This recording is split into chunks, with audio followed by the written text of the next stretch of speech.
बहू,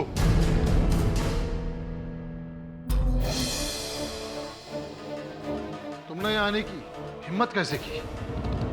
और ये क्या किया तुमने? पिछले 93 सालों से इस स्कूल के किसी सदस्य ने उस कमरे का ताला खोलना तो दूर, उसके आसपास भटकने की जुर्रत तक नहीं की। और तुम कल की आई लड़की, तुम्हें ना इस घर की मान मर्यादा का ख्याल है, ना रीत परंपरा का। अपने मनुष्य कदमों से तुमने उस श्रापित कमरे का न सिर्फ ताला खोला, बल्कि पंडित जी के लगाए हुए उस टोटके को भी। घोर अशुभ हुआ ठाकुर साहब, घोर अशुभ हुआ। 93 साल से दादाजी की लगी हुई सीमा ने अब तक इस शराब को रोके रखा,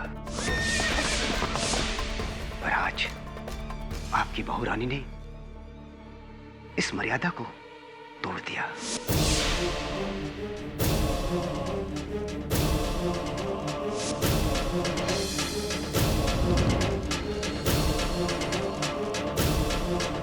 पापा प्लीज, मैं आप सबसे नन्ही की तरफ से माफी मांगता हूँ। ये उसकी नादानी थी।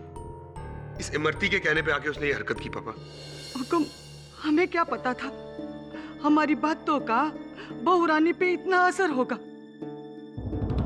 हमें माफ कर दीजिए। पूंजा का शराब, अब तो सब मरेंगे बापू साहब।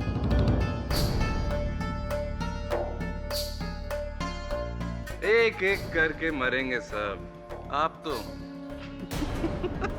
पहले जाएंगे। चुप हो जा नालायक, तुझे तो हम पहले ही नशे की वजह से खो चुके। पापा ये शराब वराब कुछ नहीं होता। आप लोग कैसी तकियानुसी बातों में यकीन रख रहे हैं। चुप रहे संजय, ये तू नहीं, ये थारे ऊपर चढ़ा इस शहरी लड़की का भूत बोल रहा है। देख लिया विक्रमजीत, थारी लुगाई ने जो शहरी बहू लाने की जिद की थी, जे का क्या परिणाम निकला। हवेली में आते ही थारी मौत का दरवाजा खोल दिया। पापा प्लीज मुझे माफ कर दीजिए, मुझसे बहुत बड़ी भूल हो गई है। भूल तो हुई है और इसका प्रायश्चित भी तुम्हें ही करना होगा। संजय, कल सुबह की पहली गाड़ी से तुम इसे इसके घर छोड़ के आओगे, हमेशा हमेशा के लिए। ये लड़की इस हवेली में दोबारा लौट कर नहीं आएगी। ये आप क्या कह रहे हैं जी? नलिनी को थोड़ा मौका तो दीजिए। खामोश, हमारे बेटे ने जो कह दिया सो कह दिया। और पंडित जी, कल सुबह ही इस हवेली में शुद्धिकरण का हवन होगा और फिर से वो दरवाजा बंद कर दिया जाएगा अगले 93 वर्षों के लिए। जैसे हुक्म राजमाता। और प्रार्थना करो सब कि वो शाप अभी भी सोया हुआ है को, वरना इस हवेली के हर पुरुष की जान खतरे में है।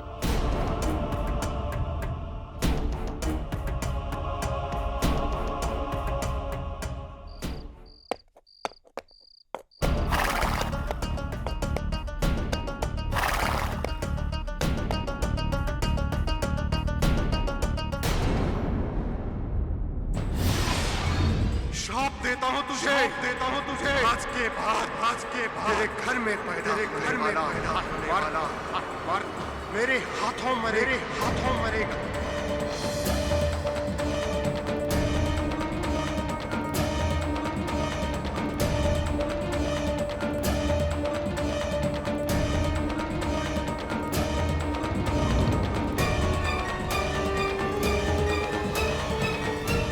कौन है अंदर? कौन है?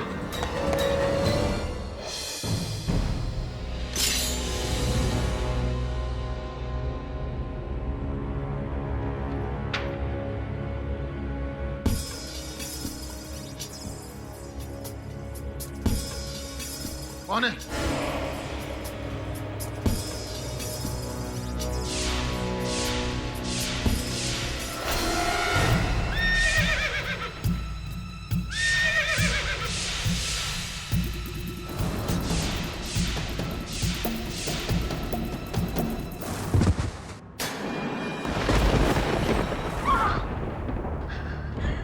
क्या हुआ माँ? फिर कोई बुरा सपना देखो क्या? सपना नहीं रतन, कुछ तो हुआ है, कुछ बुरा हुआ है। उस हवेली में लालच अपना फन फैलाए है। बहुत बुरा होने वाला है, बहुत बुरा होने वाला है।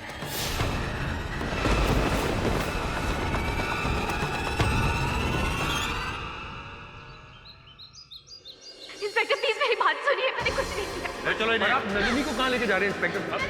संजय राठौड़, हमें अपना काम करने दें। पर मैं आपको बता रहा हूँ, उन्होंने कोई खून नहीं किया। हमें पूछताछ करनी है, पुलिस स्टेशन ले जाकर। मेरी बात सुनिए, मैंने कुछ नहीं किया। आपकी बात एकदम। पर इंस्पेक्टर साहब, मैं आपसे कह रहा हूँ उन्होंने खून नहीं किया। बस मिस्टर संजय, बस। मेरा बेटा एकदम सही कह रहा है, मेरी बहू एकदम बेकसूर है। सारे सबूत इनके खिलाफ हैं। बेहतर ये होगा कि आप कानूनी कार्रवाई में दखलंदाजी ना करें।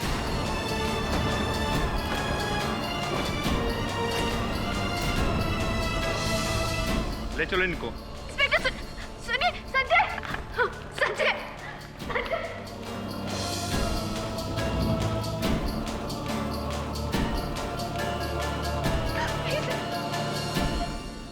ये कल की छोरी के लेगी मेरे बेटे की जान।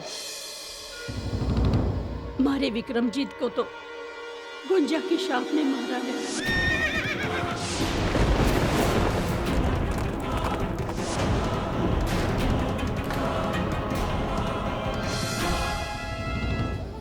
पूजा।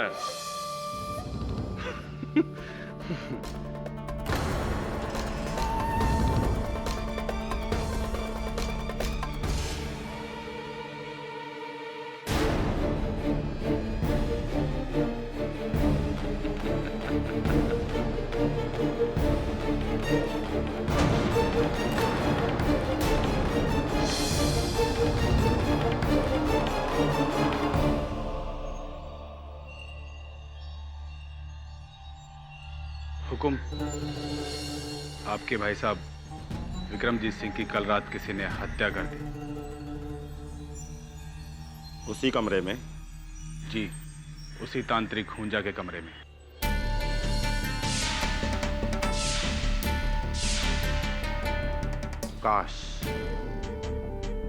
काश हम उस कमरे को देख सकते एक बार।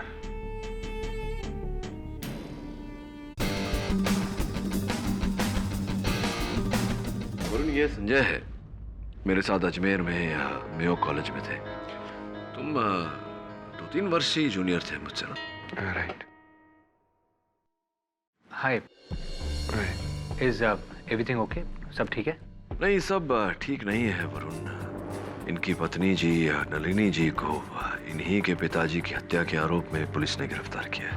पर केडी, नलिनी मेरे पिता अपने ससुर का खून क्यों करेगी? केडी, मेरी वाइफ एक एमए टॉपर है, पढ़ी लिखी हिस्टोरियन है, मुंबई यूनिवर्सिटी में प्राचीन सभ्यता पे लेक्चरर है। इतनी सभ्य लड़की क्या ऐसी हरकत करेगी? मेरे पिता की पीठ में खंजर घोपेगी? तुम्हें किसी पर संदेह है? सारे या तो घर के लोग हैं या पुराने वफादार, पता नहीं। दादी साहब का तो ये कहना है कि ये सब हुंजा का शराब है। हुंजा कौन है? क्या है उसकी कहानी?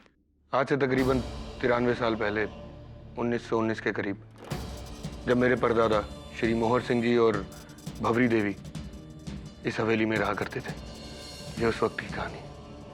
परदादा साहब का कोई वारिस नहीं था। सालों की मिन्नतें और फरियादों के बाद भी उन दोनों की झोली खाली थी। पीर फकीरों के पास भटकते भटकते वो पहुंचे नाहड़गढ़ में एक तांत्रिक हुंजा के पास। हुंजा ने उन्हें भरोसा दिलाया कि वो अपनी काली शक्तियों से वो उनके घर में औलाद की खुशी पैदा कर देगा। इसलिए उन्होंने हुंजा को अपनी हवेली में एक कमरा दे दिया। वो रोज रात को वहां पर जप करता, तंत्र मंत्र पढ़ता। ओम ह्रीं क्लीं चामुंडाय विच्चे फट स्वाहा। ओम ह्रीं क्लीं चामुंडाय विच्चे फट स्वाहा।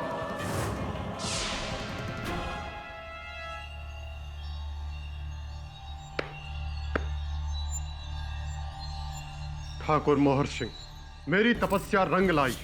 आज से ठीक 10 महीने और 4 दिन बाद तुम्हारी पत्नी को एक औलाद होगी, एक लड़का।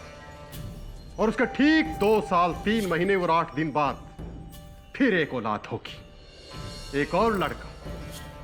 पहला लड़का तुम दोनों को मेरी तरफ से उपहार है, और दूसरा लड़का मेरी गुरु दक्षिणा। तुम्हें दूसरे लड़के को मुझे भेंट करना होगा, मेरा मुरीद बनाकर। बोलो, स्वीकार है? और जैसा हुंजा ने कहा वैसा ही हुआ। 10 महीने बाद मोहर सिंह के यहां पर एक बेटा हुआ, मेरे दादाजी। घर वालों ने तो हुंजा को अपना भगवान मान लिया, और उसके ठीक 2.5 साल बाद हुंजा की दूसरी भविष्यवाणी भी सच हुई। दादाजी का दूसरा भाई हुआ, जिस पर हुंजा ने फौरन अपना हक जमाया।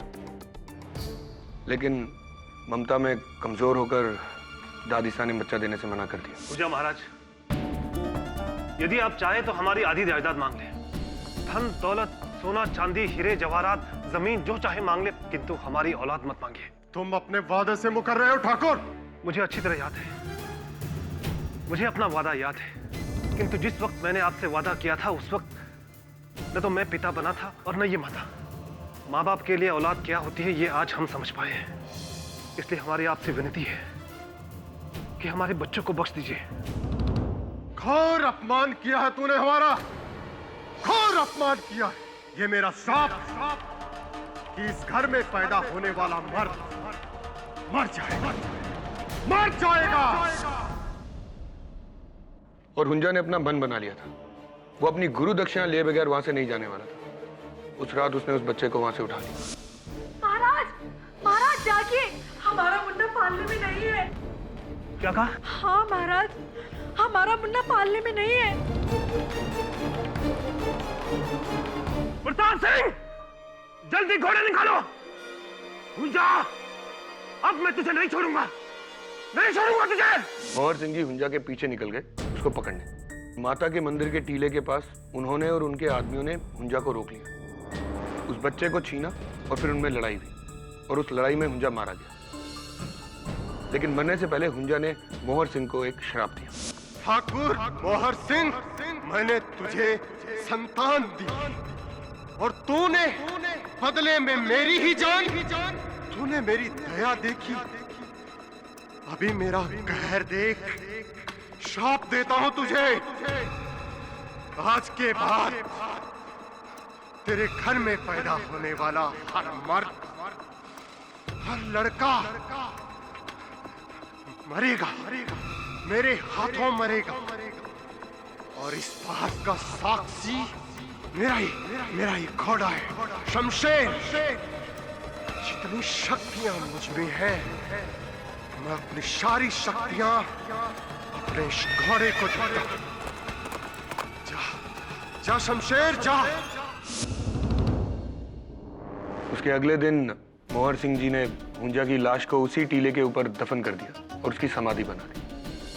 और हमारी हवेली में जो कमरा उन्होंने हुंजा को दिया था, वो कुल पंडित द्वारा शुद्धि करवा के एक टोटका लगवा के उसको बंद करवा दिया गया और ये हुक्म दिया गया कि ये दरवाजा अब कभी नहीं खुले। और फिर नलिनी जी ने अपनी जिज्ञासा के चलते वो कमरा खोला। उसी समय में उसी कमरे में तुम्हारे पिताजी की हत्या हुई। हैरत की बात यह है, जब तक वो कमरा बंद था हमारा वंश सुरक्षित था, किसी को कुछ नहीं हुआ था। लेकिन जब से वो दरवाजा खुला है, पता नहीं मैं क्या कहूं केडी। या तो ये किसी श्राप के कारण है या किसी इंसान के कारण, मुझे कुछ पता नहीं। लेकिन मैं एक बात जानता हूं, नलिनी ऐसा नहीं कर सकती। वो मेरे पिता को कभी नहीं मार सकती। संजय, अदालत में इस श्राप का विवरण करना तो प्रश्न से बाहर है। अदालत इन बातों में नहीं मानती। पर तुम्हारी बातों के अनुसार मुझे लगता है कि कोई है जो तुम्हारी पत्नी नलिनी को फंसाना चाहता है। ये बात हमें साबित करनी होगी। इसके लिए आपको मेरे साथ मेहरगढ़ चलना पड़ेगा।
कोई व्यक्ति आया था यहाँ जो छड़ी के सहारे चलता है। छड़ी के निशान है वहां। छड़ी तो मेरे चाचा जी इस्तेमाल करते हैं, मेरे पिताजी के छोटे भाई गौरव सिंह जी। पर उनकी और पिताजी की कभी नहीं बनी। पर छोटे हुक्म हुंजा की समाधि पर क्यों आएंगे? वो भी मृत्यु के इतने समय बाद। जो भी आया था यहाँ घोड़े पर आया था। घोड़े की नाल के निशान भी है। शमशेर? शमशेर कौन? हुंजा का घोड़ा। विक्रम सिंह जी, आप भी कैसी बातें करते हैं? एक घोड़े की उम्र 30 साल होती है और ये कहानी 100 साल पुरानी है। आपको क्या लगता है घोड़ा अभी तक जिंदा होगा? कुछ बातें समझ और सूझबूझ से परे होती हैं छोटे हुक्म। मरने से पहले हुंजा ने अपने घोड़े शमशेर से कहा था कि अब उस श्राप का रखवाला वही होगा। उसने अपनी सारी शक्तियां अपने घोड़े को दान में दे दी थी। हवेली में तो अब भी यही कहते हैं कि जिसने एक बार शमशेर को देख लिया वो अगले दिन का सूरज नहीं देखेगा। ये हम अदालत में कह सकेंगे?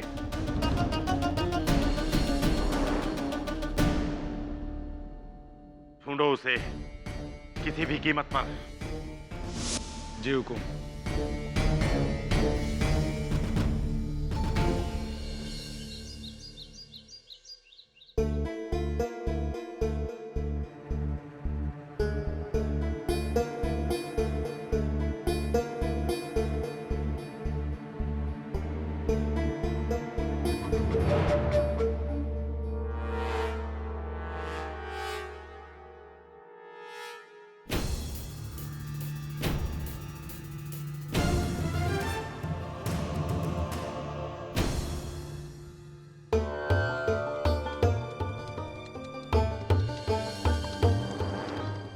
हमारे राजमाता है,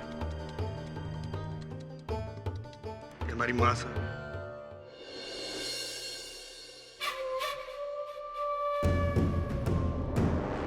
वो हमारे बड़े भाई उद्धव सिंह।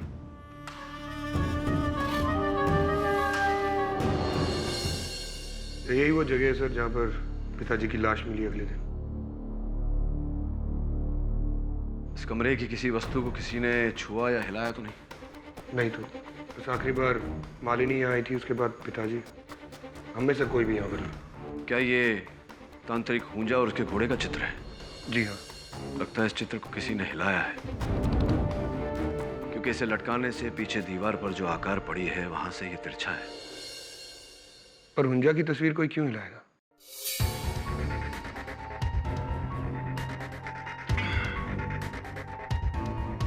वरुण, जरा सहायता कर मेरी।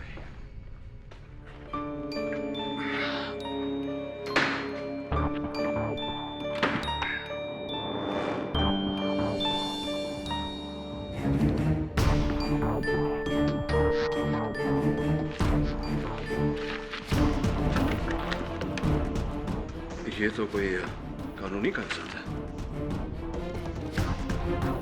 ये जमीन मुंबई में कहीं पालगढ़ में है, किसी जमुना लाल बिष्ट के नाम। जानते हैं आप इन्हें? नहीं, मैं तो पहली बार ही सुन रहा हूँ। इनफैक्ट पापा ने भी कभी इनके बारे में कोई बात नहीं की। सर, आपको लगता है इस जमीन के पेपर्स का ठाकुर विक्रमजीत की हत्या से कोई कनेक्शन है? कुछ प्रश्नों के उत्तर अदालत में दिए जाते हैं। हुकुम, आज से 93 साल पहले सन 1919 में राठौर राजघराने को हुंजा नाम के तांत्रिक ने श्राप दिया था कि इस राजघराने का हर मर्द दर्दनाक मौत मरेगा। ये मेरा श्राप कि इस घर में पैदा होने वाला मर्द मर जाएगा।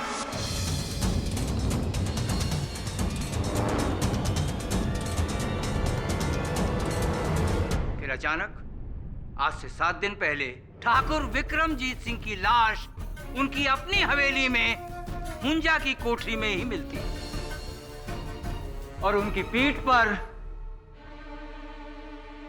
ये शाही खंजर घुपा हुआ था।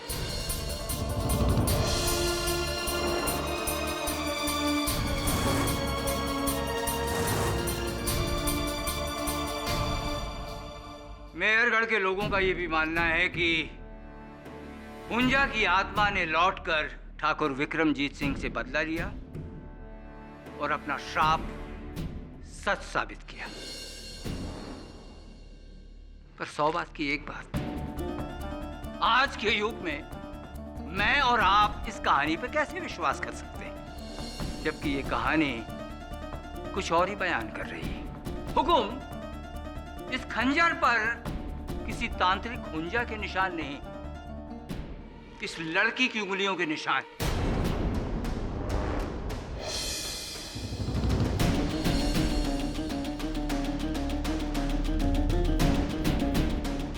इस लड़की ने अपने ससुर की पीठ में छुरा घोंपा। जी नहीं, मैंने उनकी हत्या नहीं की है। ये लड़की मिस नलिनी रूंगटा मुंबई से 3 साल पहले ये श्रीमान संजय सिंह राठौर से मुंबई में मिली एक पार्टी में। बात दोस्ती में बदली, दोस्ती प्यार में, और फिर प्यार परवान चढ़ा और इस हद तक कि 4 महीने पहले ये बहू बनकर मेहरगढ़ की हवेली में आ गई। और तब से आज तक इन्होंने इस हवेली के कायदे कानून और रस्मों तक का पालन नहीं किया,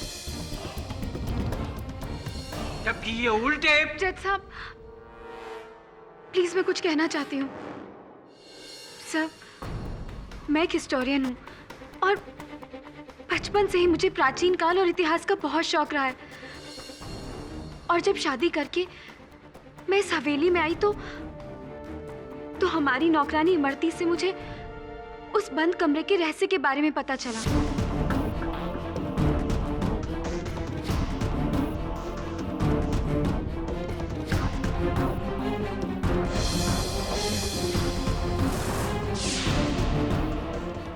सोचने लगी कि पता नहीं इतने सालों से इतिहास का कौन सा रहस्य उस कमरे में कैद है, और बेवकूफी में आके मैंने उस कमरे का ताला तोड़ दिया। और 100 बात की एक बात, आपने उस रात अपने ससुर की हत्या कर दी।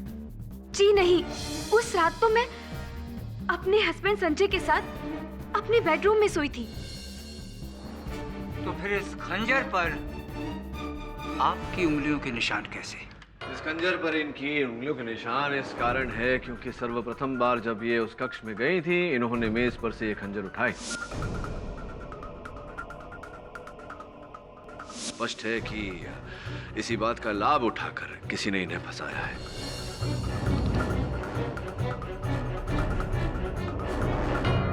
और वो पायल जो कि विक्रमजीत सिंह की लाश के पास से मिली। सर मुझे नहीं पता। और आपकी वो चप्पल,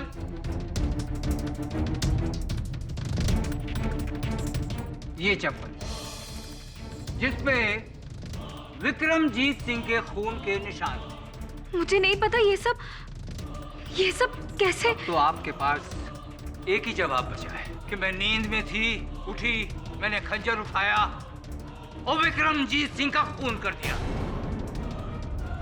मिस्टर झांझर, हत्या का उद्देश्य क्या है इस केस में? क्यों करेगी ये अपने ससुर की हत्या? क्या प्राप्त होगा इन्हें ऐसा करके? अपने पति का सुख या परिवार वालों की प्रशंसा? क्यों अपने ही हाथों से ही अपने जीवन का सर्वनाश करेंगी? क्यों करेंगी ऐसा? इनके जीवन का सर्वनाश तो उसी रात को ही हो गया था। इनके घर वालों से पूछ लीजिए।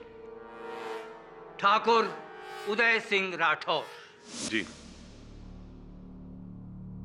उस रात पापा ने कहा था कि संजय, कल सुबह की पहली गाड़ी से तुम इसे इसके घर छोड़ के आओगे, हमेशा हमेशा के लिए। यानी कि नलिनी जी और संजय का रिश्ता खत्म। जी,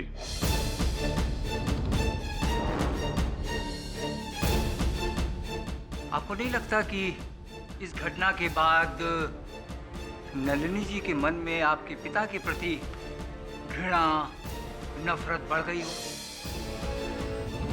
हुकुम, एक औरत से उसके पति को छीनना ये कोई साधारण घटना नहीं है। जी, मैं भी मानता हूं। नलिनी ने ही पापा की जान ली।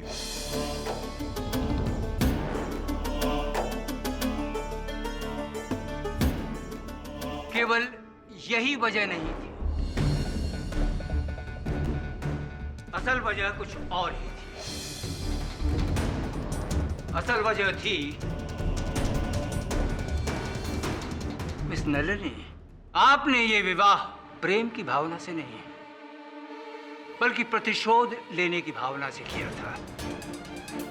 ये क्या कह रहे हैं आप? आप यहाँ आई थी विक्रमजीत सिंह की हत्या करने। क्या बकवास कर रहे हैं आप? ऑर्डर ऑर्डर, बैठ जाइए मिस्टर भनोट। मिस्टर झांझर, आपने ये जो आरोप लगाया है, ये जितना संगीन है उतना ही रहस्यमय है। कृपया कर जरा समझाएंगे हमें क्या कहना चाहते हैं आप? नलिनी जी, जमुना लाल बिष्ट, नाम सुना है आपने?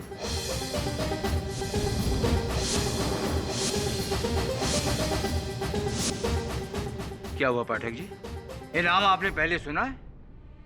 श्री जमुना लाल बिष्ट। ये जमीन मुंबई में कहीं पालगढ़ में है, किसी जमुना लाल बिष्ट के नाम। नलिनी जी, जमुना लाल बिष्ट कौन? बोलिए ना। जी, वो मेरे नाना थे।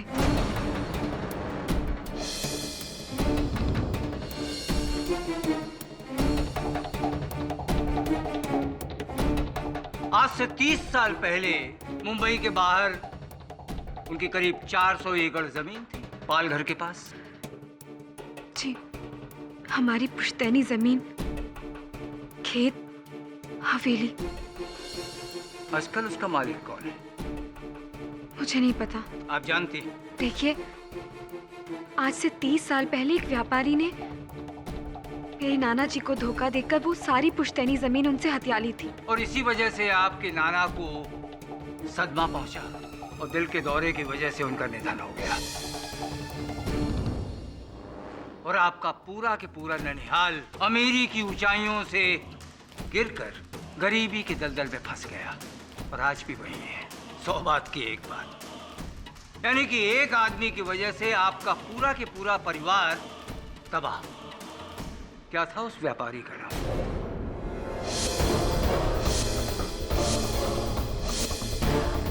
नलिनी जी, मैं उस व्यापारी का नाम पूछ रहा हूं।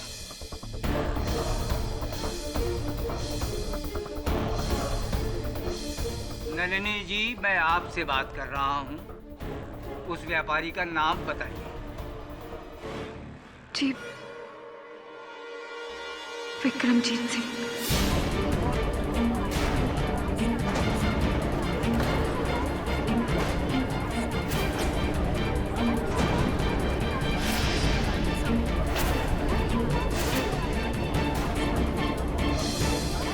Vikramjit Singh Rathore. Silence in the court.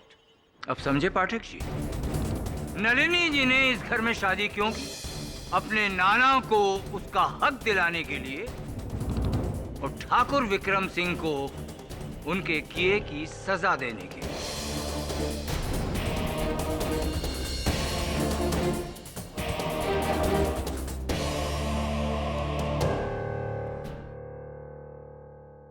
Nalini जी, हमें इस राज के बारे में कभी पता नहीं चलता अगर हमारे हाथ वो चिट्ठी नहीं आती जो आपकी अलमारी से आपकी और चीजों के साथ हमें मिली।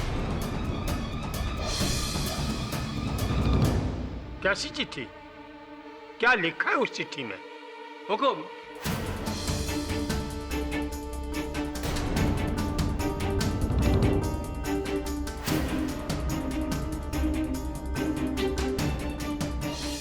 ये चिट्ठी नलिनी जी ने अपनी नानी को अपनी शादी के 3 दिन बाद लिखी थी। और ये हैंडराइटिंग नलिनी जी की है। इसकी तकसीद हैंडराइटिंग एक्सपर्ट ने की है। प्यारी नानी, आपको खुशी होगी ये जानकर कि अब मैं उस घर में पहुंची हूं जिसने हमारे घर को बर्बाद किया था। और बहुत जल्द मैं उस जमीन के पेपर ढूंढकर विक्रमजीत सिंह को उसके किए की सजा दिलाकर 30 साल बाद हमें इंसाफ मिलेगा।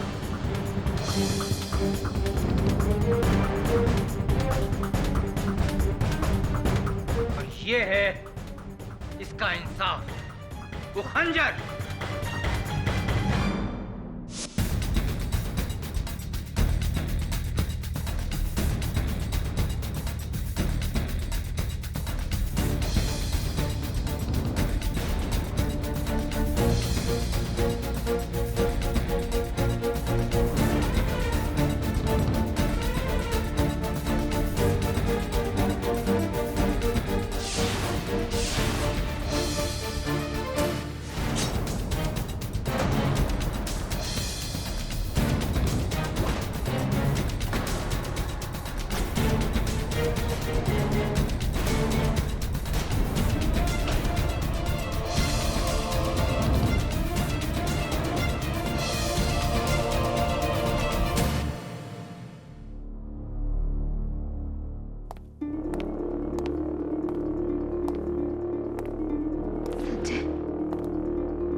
एक बार मुझसे कहा था कि तुम्हें इंसाफ चाहिए। मैं अपने पापा, घर वाले, सबसे लड़के तुम्हें तुम्हारी नाना जी की प्रॉपर्टी दिलाता। संजय, ये सब क्या कह रहे हो तुम? पर तुमने तो पक्का इरादा बना लिया था। मुझसे प्यार का नाटक किया सिर्फ इसलिए ताकि तुम मेरे पिताजी तक पहुंच सको। और उस दिन भी तुम उस कमरे में कोई इतिहास ढूंढने नहीं, बल्कि अपनी नाना जी की प्रॉपर्टी के पेपर ढूंढने गई थी।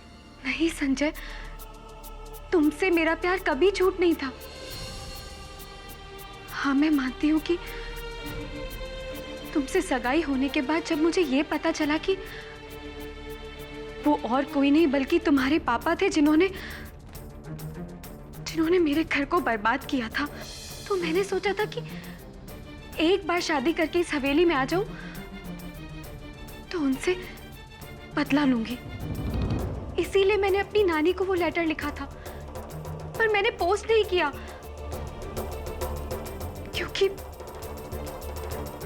क्योंकि मैंने अपना इरादा बदल लिया था। मैं तुम्हें दुख नहीं देना चाहती थी। इनफैक्ट मैं तुम्हें सब कुछ बता देना चाहती थी, पर झूठ झूठ सब झूठ। मुझे तुम्हारी किसी बात पे कोई भरोसा नहीं। उदय भैया शुरू से कहते थे कि पिताजी का खून तुमने किया, और मैं तुम्हें बचाने के लिए शहर गया, केडी के पास गया। तुमने मुझे बहुत बड़ा धोखा दिया है, बहुत बड़ा। Sanjay listen to me. Sanjay, मैंने नहीं मारा उनको। संजय,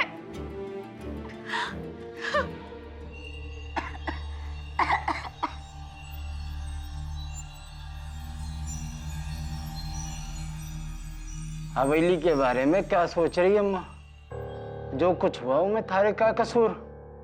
सब मारो कसूर है। मुझे उसे कुछ नहीं बताना चाहिए था, कुछ नहीं। सीधा छोटे हुकुम। इस चेक की कोई आवश्यकता नहीं थी संजय जी। केस तो अभी शुरू हुआ है। आपके और मेरे लिए खत्म हो चुका है। मैं ये केस वापस लेना चाहता हूँ।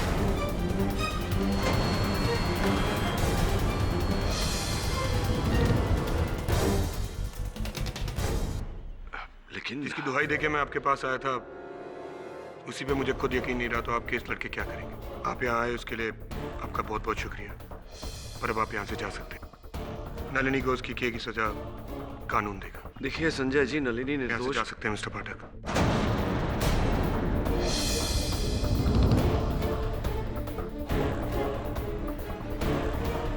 वीरमान सिंह जी, इनको एयरपोर्ट लेके जाइए।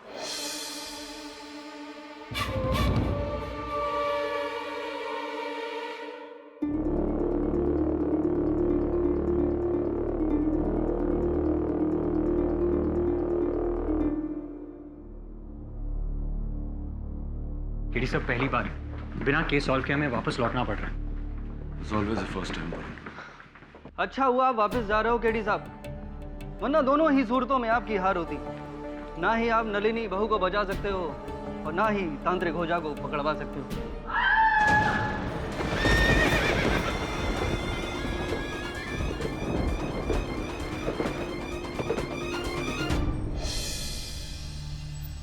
उठिए मौसा। हुंजा का घोड़ा, उसका घोड़ा।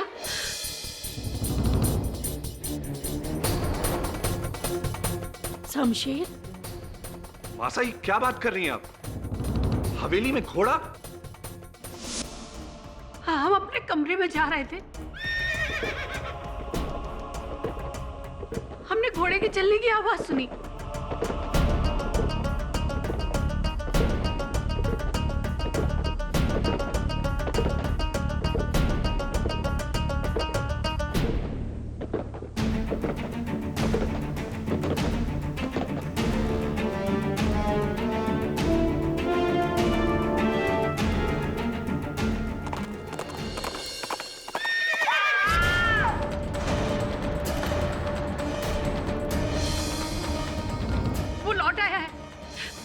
का घोड़ा, उसका श्राप,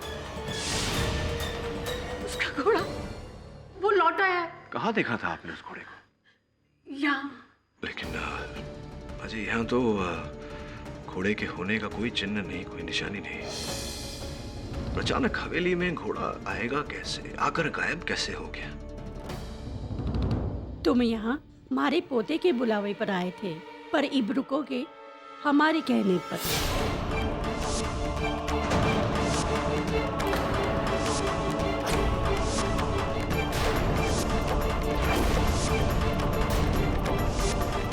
अपने बेटे की लाश को देखा है हमने, और एक माँ होके इतना ही कह सकते हूँ कि उसकी मौत कोई आम मौत नहीं थी। थारे को मारे बेटे के हत्यारे को ढूंढना ही होगा। विनती है, फिर चाहे वो इस दुनिया का हो या किसी और दुनिया का।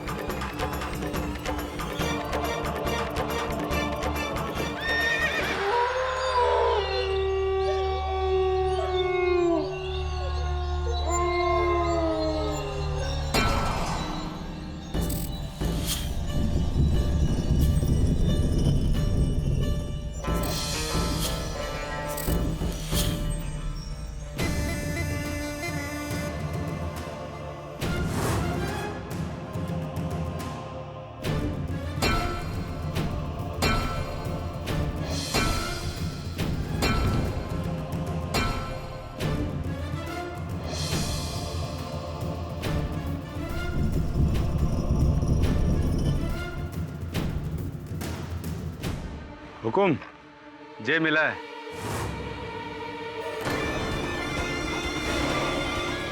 लगता है हमसे पहले कोई और यहाँ आया था। राजमाता ने हमें इस हवेली में रोक तो लिया, पर तांत्रिक की घोड़े की स्टोरी। सर, इस हवेली में घोड़ा कहाँ से आ सकता है? चल।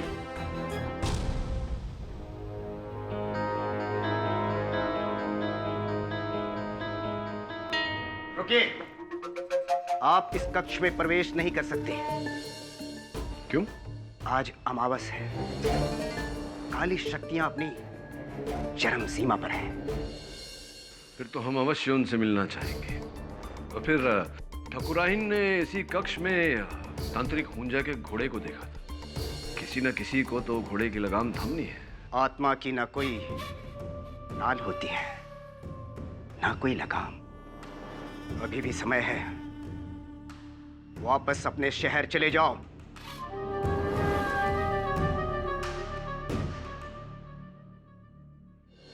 पूरा आत्मा की तरह डायलॉग बोलता है।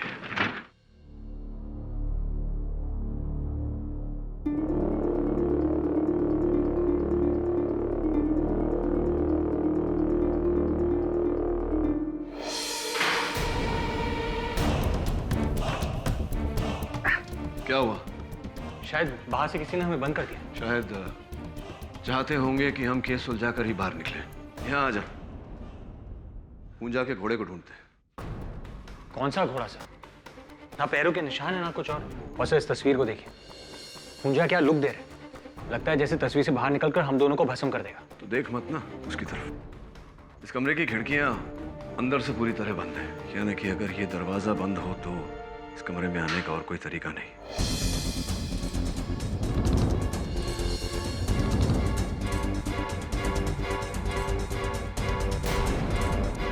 वो डिब्बा देख रहे हैं? बाहर से 30 साल की धूल जमी है, लेकिन अंदर से बिल्कुल साफ। इसका अर्थ यह हुआ कि इसे हाल ही में खोला गया था। सर शायद नलिनी ने खोला होगा। नलिनी क्यों खोलेगी? इतने छोटे डिब्बे में क्या अपने नाना जी के जायदाद के कागजात ढूंढ रही थी या कुछ और ढूंढ रही थी? उसी से पूछना पड़ेगा। चल यहां से निकलते।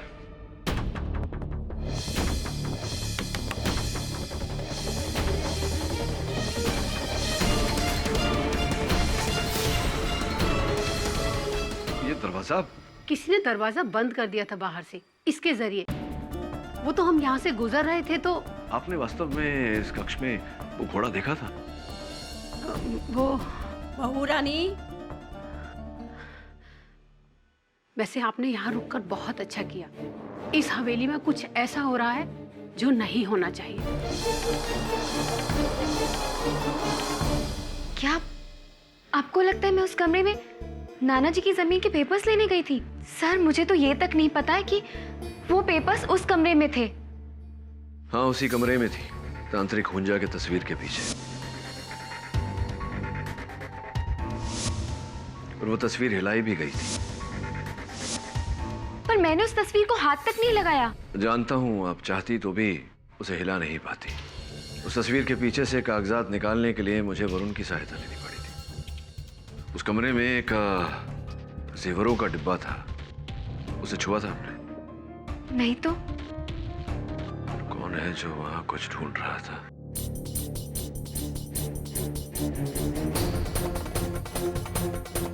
कहाँ जा सकती है वो? कहाँ? ढूंढो उसे, ढूंढो।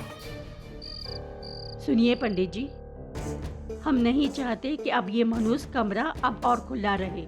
इस पर फिर से ताला लग जाना चाहिए। दादी साहब, पुलिस ने मना किया इस कमरे को बंद करने से।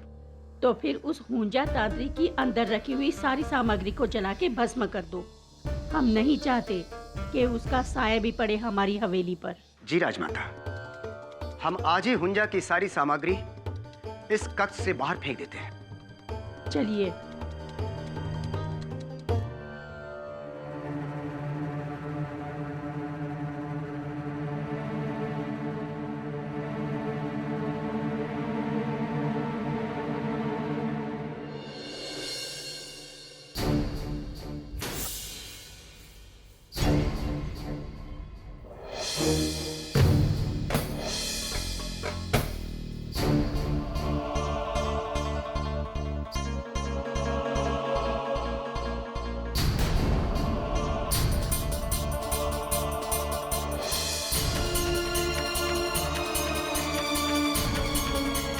ये क्या?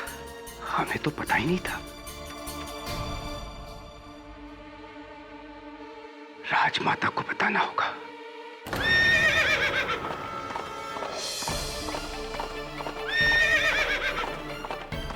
हुंजा का घोड़ा।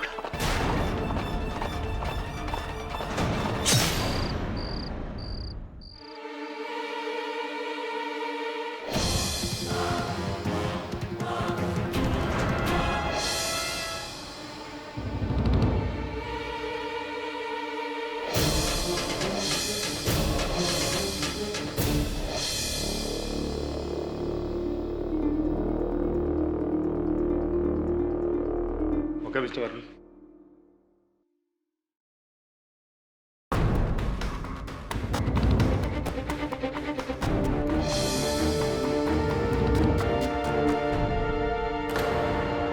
घोड़े के पैरों के निशान। हुंजा लौट आया है। बहू रानी ने उसका कमरा खोलकर उसकी आत्मा को मुक्त कर दिया है। हमारे कुल पंडित को मारकर उसने ये साबित कर दिया है कि अब कोई भी शक्ति हमें नहीं बचा सकती। सबकी मौत होगी।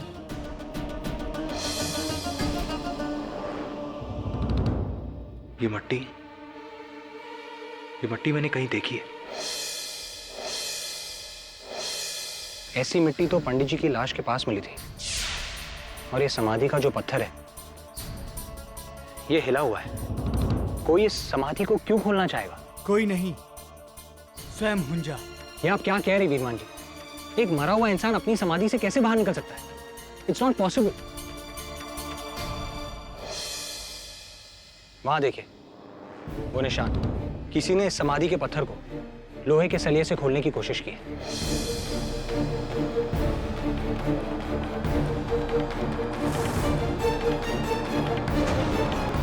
हुंजा के समाधि की मिट्टी है। इसका अर्थ यह हुआ वरुण की कोई है जो कुछ ढूंढ रहा है। और जब वो वस्तु उसे हुंजा के कमरे में नहीं मिली, तब उसने हुंजा की समाधि को तोड़कर वहां ढूंढा। लेकिन नलिनी को तो इस बात का कोई ज्ञान नहीं। कौन हो सकता है? के बात से बेटा, तारे को अभी भी लगता है कि ये किसी इंसान का रचा हुआ षड्यंत्र है। राजमाता जी, ये जो हुंजा तांत्रिक था, उसके बारे में अब हमें कुछ बता सकती हैं?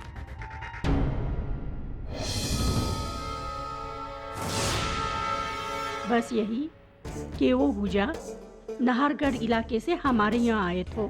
क्या आज भी नाहरगढ़ में उनका कोई रिश्तेदार, कोई परिजन है? नहीं बेटा, लेकिन यहाँ से 150 किलोमीटर दूर देवगांव में उसकी भांजी दुर्गा रहती है। सुना से कि हुंजा के परिवार का इकलौता जीवित सबूत वही बुढ़िया से। पर क्या खोज रहे हो तुम हुंजा के बारे में? जी नहीं, मैं हुंजा के बारे में नहीं खोज रहा। मैं उस व्यक्ति को खोज रहा हूँ जो हुंजा के बारे में खोज रहा है। राजमाता, दुर्गा का पता है आपके पास? दुर्गा देवी हमारी नानी है साहब, और हुंजा हमारी नाना के मामा थे। अब हमारा उनसे कोई लेना देना ना है। देखो, मेहरगढ़ हवेली में हुई मौतों के बारे में तुमने पढ़ा ही होगा।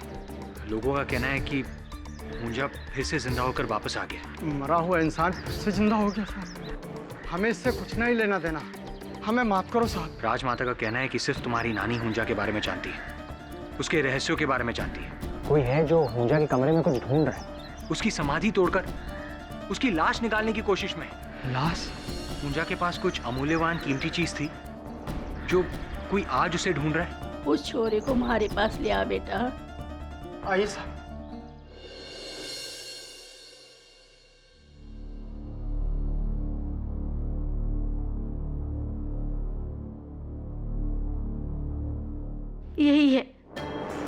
यही है फसाद की जड़, मेघमणि।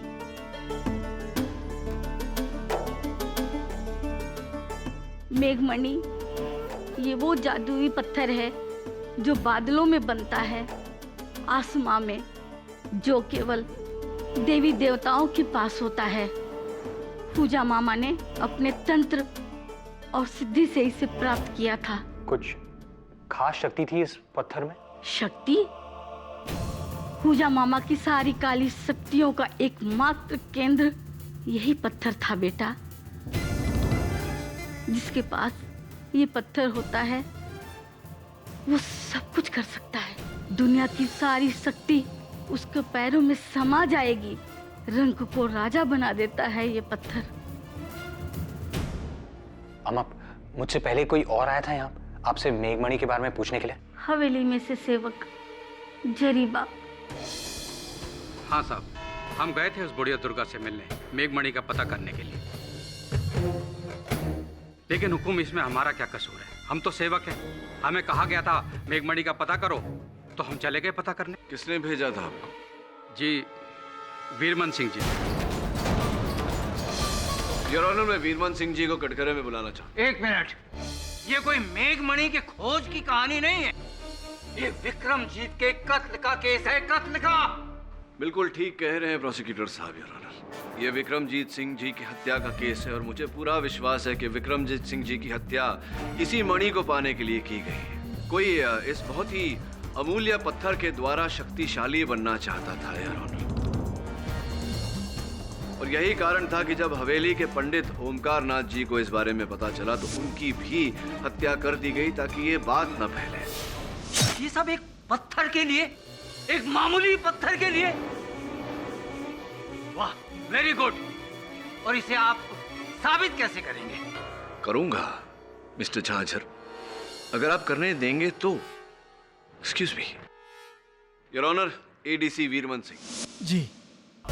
मैंने ही जरीबा को उस हुंजा की भांजी दुर्गा देवी के पास भेजा था, ये पता करने के लिए कि वो मेघमणि कहाँ है। क्यों? 90 वर्ष बाद अचानक उस मणि के बारे में आपकी जिज्ञासा क्यों जागी? उस पत्थर के बारे में तो हमारे बाप दादा हमें बताते थे। इतने सालों से हम इसी सोच में थे कि कब वो पत्थर, वो मणि हमारे हाथ लगेगी और हम एक नौकर से साहूकार बन जाएंगे। तो क्या पता लगाया आपने उस पत्थर के बारे में? वो पत्थर इसी हवेली में हुंजा के कमरे में था। ऐसी तो उस पत्थर को, उस मणि को पाने के लिए आपको वो कक्ष खोलना पड़ता। इसीलिए आपने जरीबा और इमरती द्वारा बेचारी नलिनी जी को फंसा दिया। अपनी बंदूक इनके कांधे पर रखकर चलाई, इनसे वो कमरा खुलवाया ताकि अंदर दाखिल होकर आप वो मणि ढूंढ सके। साहब, वीरमन सिंह जी ने हमसे कहा था कि छोटी बहू को उस कमरे के बारे में और हुंजा के किस्से सुनाते रहना, उसे हमेशा उकसाते रहना, उस कमरे का दरवाजा खोलने के लिए।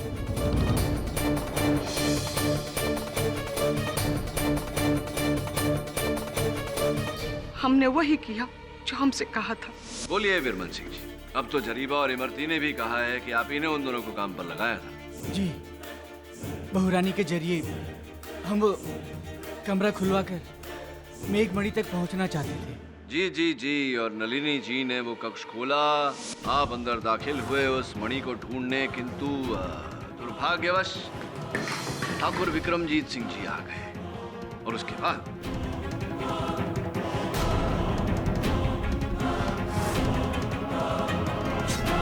नहीं, भवानी कसम, हम उस रात उस कमरे में गए ही नहीं, ना उस मणि की वजह से और ना किसी और वजह से। वीरमन सिंह जी, वो मणि इस समय कहाँ है? वो मणि अब हमारे पास नहीं है और ना ही हवेली के उस कमरे में है।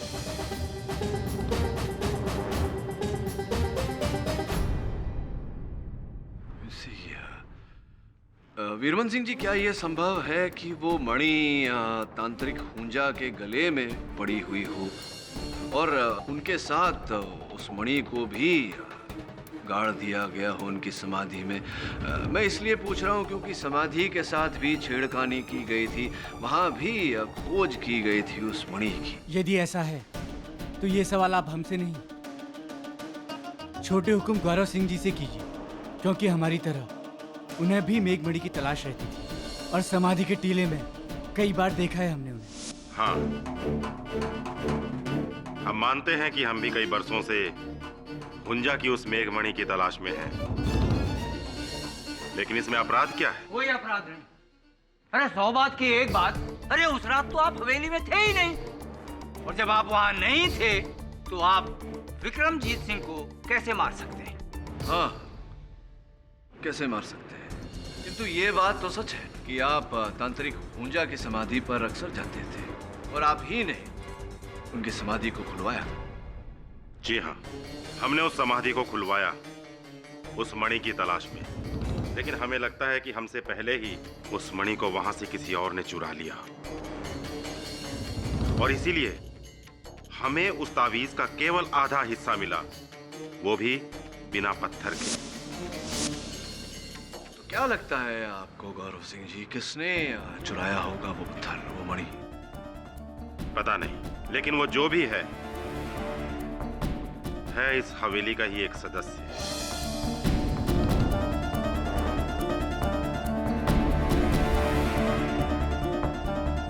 आप उस तक पहुंचिए, हमारे भाई का कातिल आपको अपने आप मिल जाएगा। कातिल कोई और नहीं, ये लड़की है जिसने अपने नाना के जमीन के कागजात के लिए वो दरवाजा खोला। झांझर, उन कागजों के बारे में ना नलिनी जानती थी ना कोई और।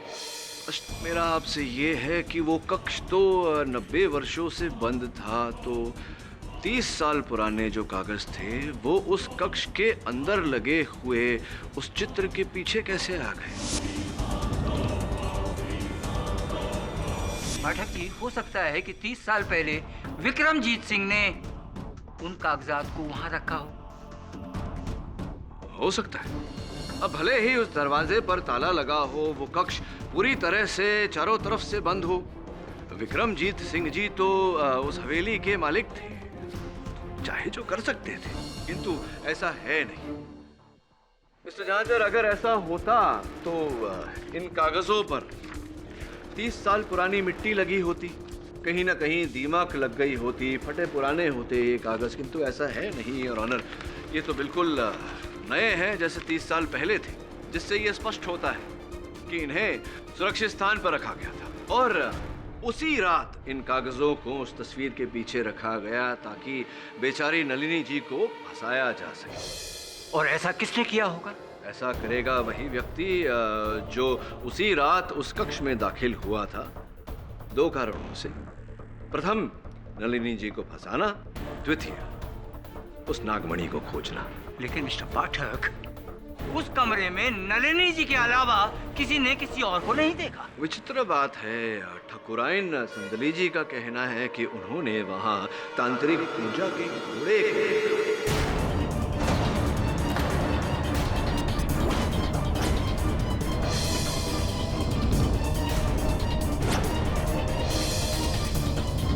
लो, कर लो बात। अब घोड़ा कातिल हो गया हुकुम। अब यही तो श्राप था मिस्टर झांझर, कि तांत्रिक पूजा का घोड़ा ही बदला लेगा। क्यों संदली जी, देखा था ना? ठाकुराइन, कृपया कर अदालत को बताएं कि आपने उस कमरे में उस रात तांत्रिक हुंजा के घोड़े शमशेर को देखा था या नहीं? नहीं।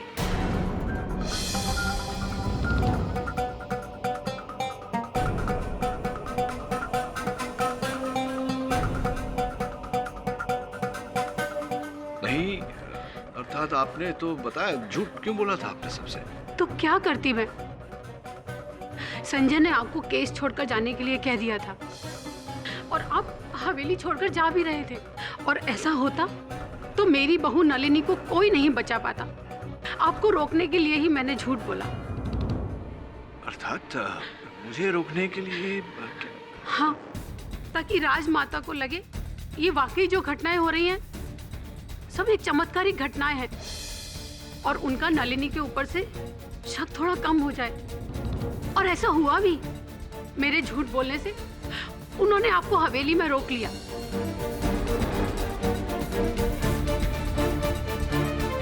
संजय बेटा, नलिनी ने तुम्हारे पिता का कत्ल नहीं किया, ये किसी और की चाल है, और हमें शक है वीरमान जी पर और हमारे देवर गौरव सिंह जी पर। ये दोनों आपस में मिले हुए हैं। इन दोनों की मिली भगत ने मेघमणि के पत्थर को ढूंढने के लालच में इन्होंने हमारे पति को मार डाला।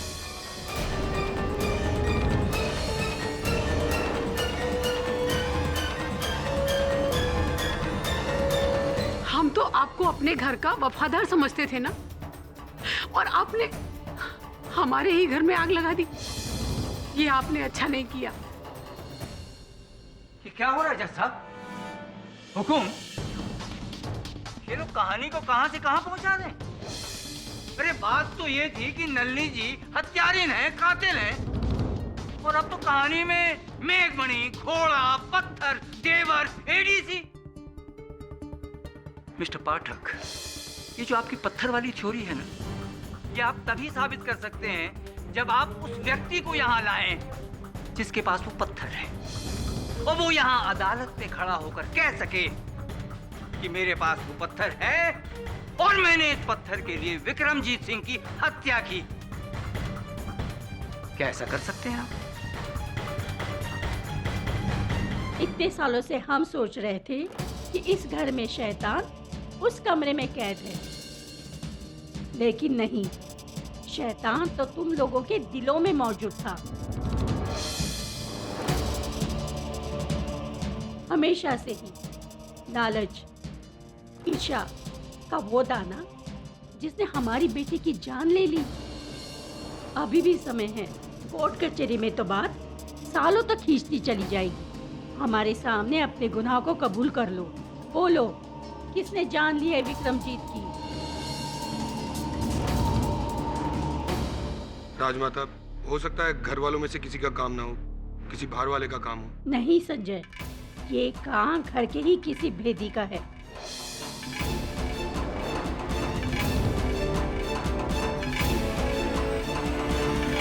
हमें बस तुम दोनों की चिंता है, और दुआ करते हैं कि जल्दी से जल्दी केडी पाठक इस केस को सुलझाकर नलिनी को रिहा करा दे। और तुम दोनों ने बेवजह ही उस बेचारी नलिनी के ऊपर शक किया। आप चिंता मत कीजिए मां साहब, बहुत जल्द सब ठीक हो जाएगा। तू मां के साथ रहे और मैं अभी आया।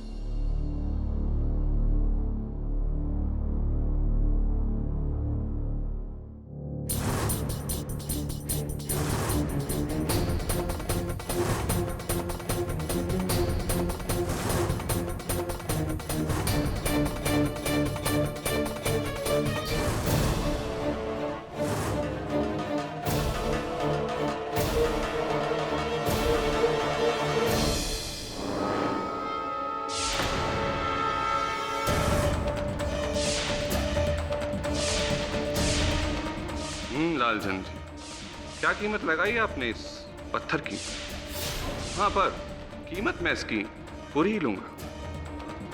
8 करोड़ से ना इधर ना उधर।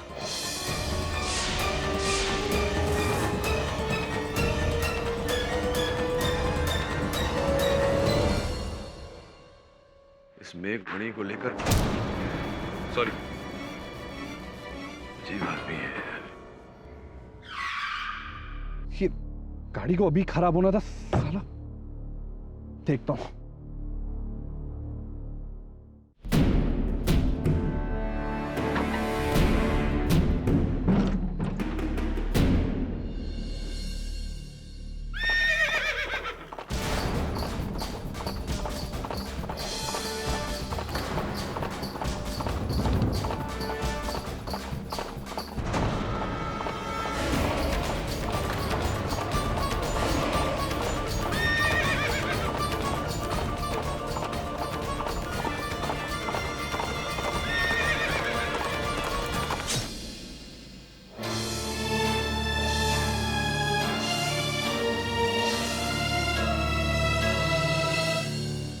इंस्पेक्टर, ये उदय जी का फोन। इस पर से अंतिम कॉल किसी लालचंद नामक जौहरी को किया गया था, जिनका ये कहना है कि उदय जी उन्हें मेघमणि बेचना चाहते थे। मेघमणि उदय के पास है? जी नहीं राजमाता जी, मुझे लगता है थी इनके पास, क्योंकि ये खाली पोटली मिली है इनके पास से, शायद किसी ने चुरा ली। लाश के पास घोड़े के निशान भी। ये सब क्या हो रहा है मुझे तो कुछ समझ में नहीं आ रहा। कहीं सच में हुंजा की आत्मा ये अपना मेघमणि लेने तो वापस नहीं आ गई? यहाँ कोई आत्मा नहीं।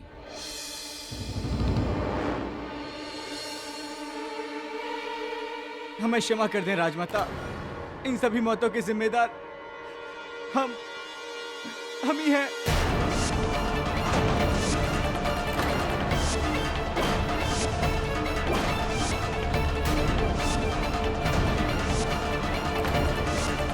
ठाकुर विक्रमजीत सिंह, पुजारी ओंकारनाथ, कुमार उदय सिंह की जान।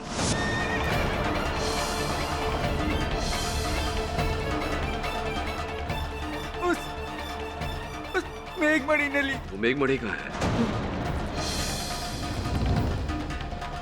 मेघमणि कहाँ है? सेठी साहब, अबे जो भी कहेगा पुलिस थाने में जाकर कहेगा। चलो वीरमान सिंह। वीरमान सिंह जी, आपने अचानक अपना जुर्म कबूल कर लिया, इसके पीछे कोई विशेष कारण? क्योंकि हमारा सोया हुआ जमीर एक बार फिर जाग उठा। राठौर परिवार के लिए हमारे बाप दादा, हमारी पुश्तों ने जाने दी, सदियों से उनका नमक खाया, उनके वफादार रहे, लेकिन हमारे एक लालच की वजह से लाशों के ढेर लग गए। तो सचमुच आपने विक्रमजीत सिंह जी की हत्या की है? हम गुनहगार हैं और हमारी सजा मौत होनी चाहिए। अब आपकी सजा क्या होगी ये तो अदालत ही सुनाएगी आपको। पश्चाताप में आपको क्या करना है ये मैं आपको बताता हूँ, सुनिए। क्या बात है केडी बेटा, तुमने हम सबको यहाँ क्यों बुलाया है? आप सबको एक विशेष बात बतानी थी। आपके एडीसी वीरमन सिंह जी ने पुलिस के सामने ये स्वीकार किया है कि सारी हत्याएं उन्हीं ने की है, और गुप्त रीत से मुझे बताया है कि वो जानते हैं मेघमणि कहाँ है। दरअसल ये पत्थर पहले उदय सिंह जी के हाथ लग गया था, और बड़ी चतुराई से एडीसी वीरमन सिंह जी ने उसे वहां से चुराया, उसकी जगह में एक नकली पत्थर रख दिया। नकली पत्थर? तो इसका मतलब उदय जो पत्थर जौहरी को बेचने जा रहा था वो? जी वो नकली था। तो फिर असली पत्थर का है? बस यूं समझ लीजिए कि कल प्रातःकाल उस पत्थर को न्यायाधीश महोदय के समक्ष रखूंगा, क्योंकि वही अंतिम साक्ष्य है एडीसी वीरमन के अपराधी होने का।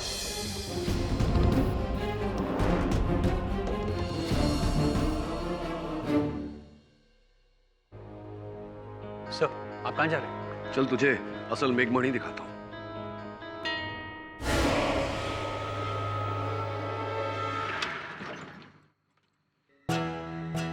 केडी साहब, आपको नहीं लगता हमें यहाँ पुलिस को साथ लेकर आना चाहिए था? हिंदी फिल्में देखता तो? Of course sir. पुलिस खेल खत्म होने के बाद ही आती है। चल।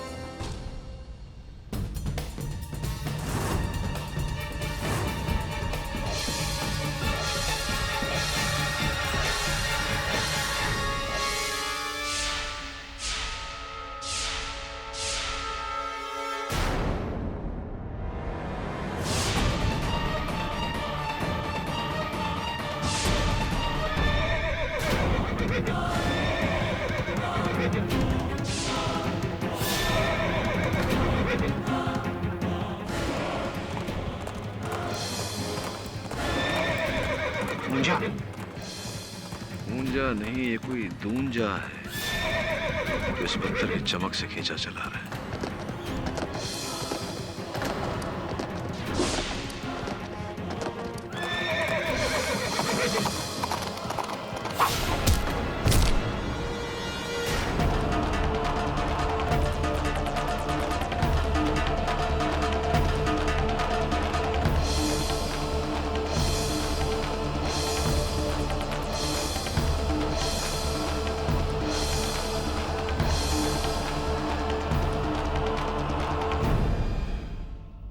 उस घोड़े का जो जीन है, पीठ की गद्दी, सैडल, उस पर एक नाम गुधा हुआ है। वो नाम आपका है गौरव सिंह जी। क्या घोड़ा अभी आप ही का है? जी वो हमारा ही घोड़ा है, बादल।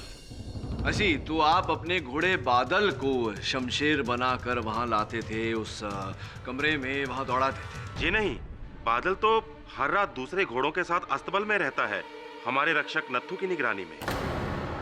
तो नत्थू साहब, बादल आपकी निगरानी में रहता है। संभवतः आप ही थे जो कल रात बादल पर सवार होकर आए थे मुझ पर हमला करने। आप ही थे क्या हूंजा के रूप में? नहीं साहब। आप नहीं थे? श्योर?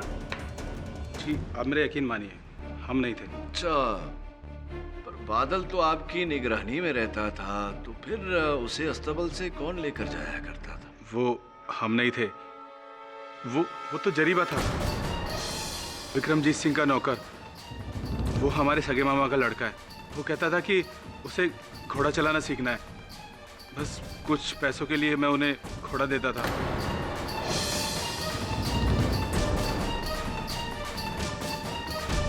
तो जरीबा साहब, घुड़सवारी सीख रहे हैं आप, वो भी रातों में?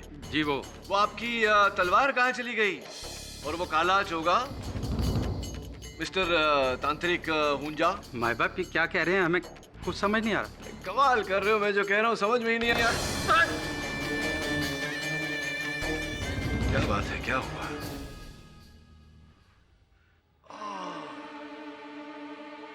याद आया, ये वही कांधा है जिस पर आप कल रात उस घोड़े पर से गिरे थे।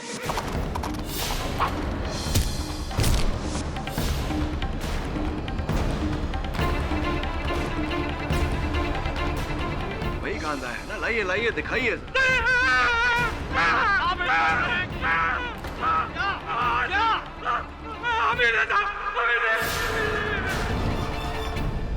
तुम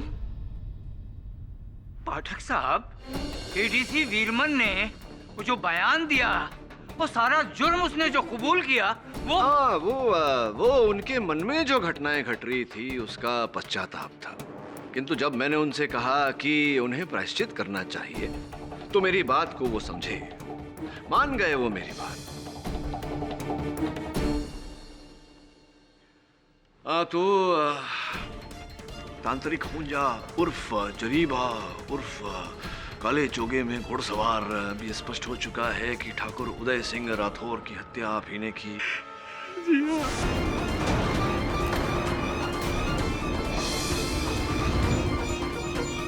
ये भी स्पष्ट हो चुका है कि पंडित ओमकारनाथ की हत्या आप ही ने की।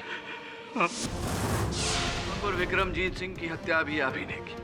नहीं भाई, उनको हमने नहीं मारा, उनको तो इमरती ने।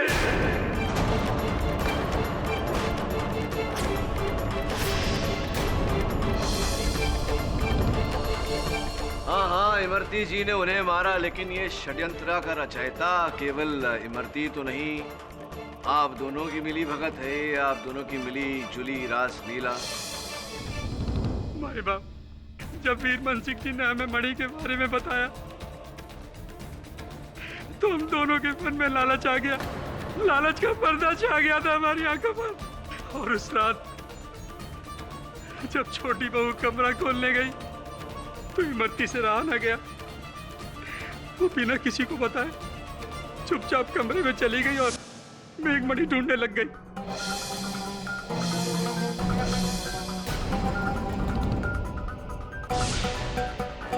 कौन है?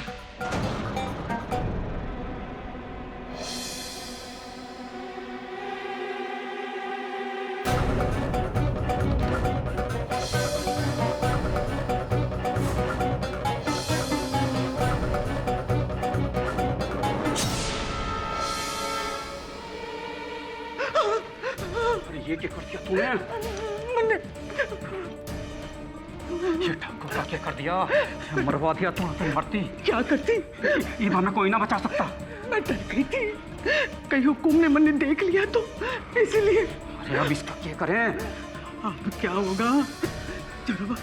जरा मुझे बचा ले, मुझे बचा ले। सोचने दे। मारो मातो तो काम नहीं करे हैं, क्या करें? हाँ, एक तरीका है। बोल बोल। छोटी बहू के कमरे में मैंने एक चिट्ठी देखी थी, उसमें 400 एकड़ जमीन के बारे में लिखा था और वो जमीन के कागज ठाकुर साहब के कमरे में है। बस ये मुझे रास्ता मिल गया इमरती। वो कागज में ठाकुर के कमरे से निकाल के इस कमरे में कहीं रख देता हूँ। और छोटी बहू तो गई काम से, तो एक काम कर, खून लेके उसकी चप्पल पे लगा डाल। और ध्यान रखिए, मैं अभी गया और अभी आया।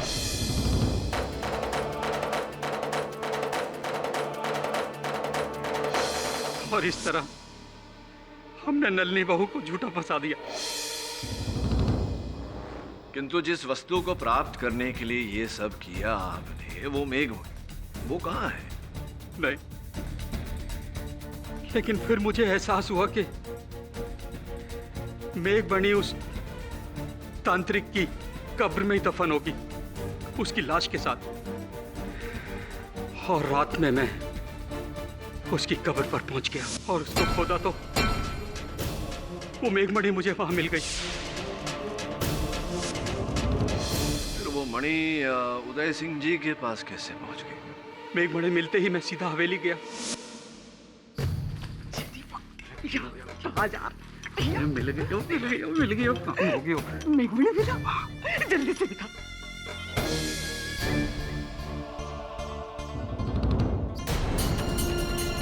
क्यों? हवेली आते में लगता है पत्थर कहीं गिर गया। और वो पत्थर हवेली में ही कहीं गिर गया और छोटे हुकुम को मिल गया।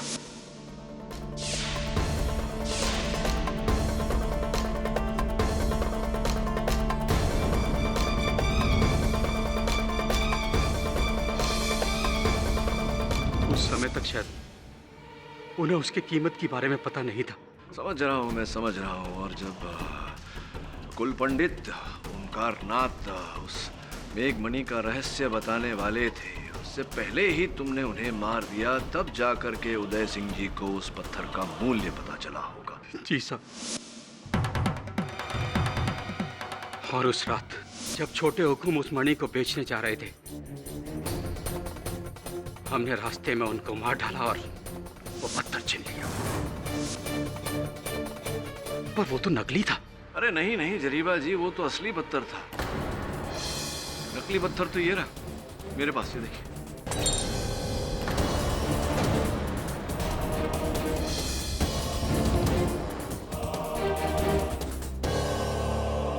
इसके द्वारा मैंने आपके आंखों में धूल झोंकने का, आपको रंगे हाथों पकड़ने का सफल प्रयास किया। मतलब मेरे पास जो पत्थर था वो असली था? जी। और मैं तुम्हारी बातों में आकर मैंने अपना सारा खेल बिगाड़ लिया। नहीं नहीं नहीं नहीं, मेरी बातों में आकर नहीं, अपने ही लालच में आकर। अब ये जो लालच है जो आपने देखा, इसका भुगतान आपको और इमरती जी को एक साथ करना पड़ेगा। आपके बड़े बुजुर्गों ने सिखाया नहीं कि लालच करने का अंजाम हमेशा बुरा होता है। The defence rest. ये अदालत ठाकुर विक्रमजीत सिंह राठौर, ठाकुर उदय सिंह राठौर और पुजारी ओंकारनाथ की हत्या के जुर्म में जरीबा और इमरती देवी को दोषी मानते हुए गिरफ्तार करने का हुक्म देती है और नल्ली राठौर को बेगुनाह घोषित करते हुए बाइज्जत बरी करती है। The case is closed.